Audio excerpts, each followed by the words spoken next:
This will be part 5 of my Outlander Blood of My Blood Season 1 Episode 3 review. As always, if you are looking to avoid spoilers from the books or the TV shows, please do keep on scrolling. This second big conversation that's shared between Ellen and Colum in this episode is again a really important piece of information when building out their relationship and how it will affect Ellen's actions later on in the series. And this scene is a great example of just how smart Ellen is, because she's able to remove her emotions from what's happening and look at it objectively, like Colum has been trying to, and recognize that at this point in time, what's most important is that Colum is supported, because he needs the support of the Grants, and she can understand that she's collateral damage in that, but the real threat here is McKinney. And so when she actually leans into this plan that Colum has set in motion and encourages him to move another piece on the chessboard and invite Malcolm Grant to the oath-taking,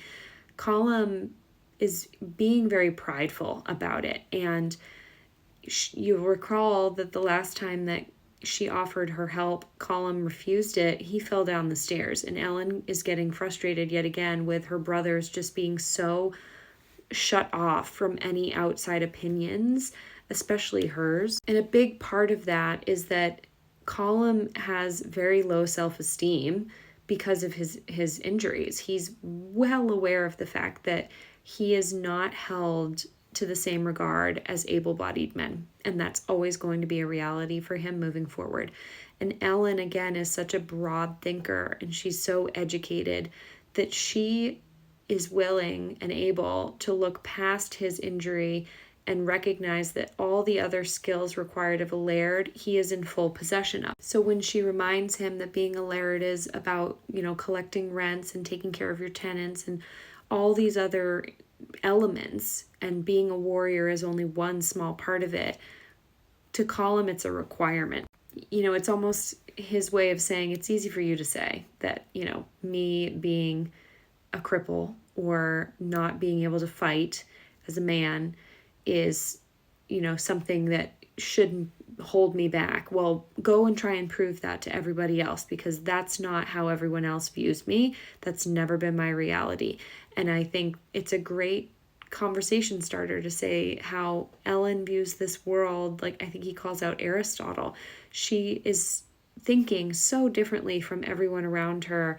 She's so ahead of her time, and she can see this huge, big picture version of events, whereas everyone else's is so much smaller and being held captive by the thought processes and ways of that time. But at the same time, you can see that this is another small moment when Ellen begins to shape her solution to their family problem that we see paid off at the end of the episode. We follow that up with Ellen having another memory pop up in her head and a flashback scene, this time with Jacob and Dougal. And this is in the aftermath of Colum's fall and the failed cattle raid. And we see that Dougal approaches Jacob knowing full well that he is going to be disciplined. There was a comment in episode 1, I forget the exact context, but it implied heavily that Dougal was kind of beat into the warrior that he is. His father beat that into him. I think Colum says that to Dougal at one point. And this scene kind of reinforces that notion. And you can see here how Dougal genuinely doesn't understand how he could have disobeyed or failed his father, because he takes everything that he says about glory and honor and being stronger and more intimidating than all these other clans and people from other clans so literally that he doesn't understand the domino effect of his actions. And that's his shortcoming, is that he truly cannot see that acting on impulse and acting on emotion can be your downfall, and you have to make decisions with a lot more thought behind them. It can't be a reactive decision every time, and Dougal isn't able to do that. And every time he gets called out as, failing, he blames his brother. And I think that that's a obvious defense mechanism that he develops over time, because, that's kind of the low-hanging fruit. Like, saying that Colum is an able-bodied and therefore, Dougal has to kind of uphold what Colum can't. It's his way of trying to justify his actions, and he just grasps at straws every time someone tells him he's in the wrong. And Colum ends up being kind of like the default excuse for him. And when Jacob calls him a fool, you can literally see in his entire demeanor how Dougal's entire self-worth has just been chipped away and chipped away and chipped away down to nothing. And he knows that his father views him with such little regard, and that's where he shapes his worldview from, is that very, small, insignificant feeling place that his father has put him in, paired with the fact that his father has beat him into becoming this warrior. It's true that when you're watching the show, you can totally see how adult Dougal became adult Dougal. And I think that Sam Retford, who plays Dougal, did a wonderful job with his physicality here and his facial expression in conveying just how all of his emotions drain out of his body when his dad calls him a fool. And when you feel like you're nothing, you expect to be treated that way. And so for him to just fall down to his knees and wait for him to get beat again because he thinks he deserves it, and his dad at that point can't even beat sense into him, and it's not even worth it anymore. That's the lowest of the low. And like I said, Dougal views the world from so high a vantage point that he misses all the little tiny ripple effects of actions and the hidden repercussions of actions. And he doesn't even have the wherewithal to identify that actions have repercussions and ripple effects. And because of that, he just simplifies everything he does so much. And Colum, in contrast to that, looks at the minutia of everything. This entire ending to the scene where he watches his father walk away and essentially tells him, "You're not even worth my time anymore.